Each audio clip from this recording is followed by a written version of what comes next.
play Charlene Theron. She works for Something Blue. She has a small part in the film.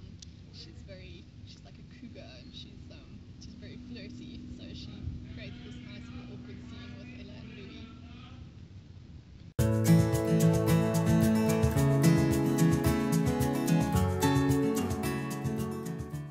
think the hardest part is she's very different to me.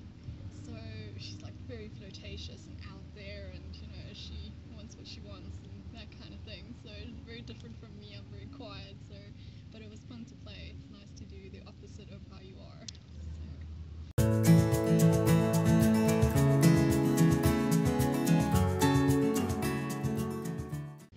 No, I can't. But it's fun. That's the thing. It's fun to play something outside of yourself, and because, like I said, she's just very out there. So not very easy to relate to, but very fun to play. I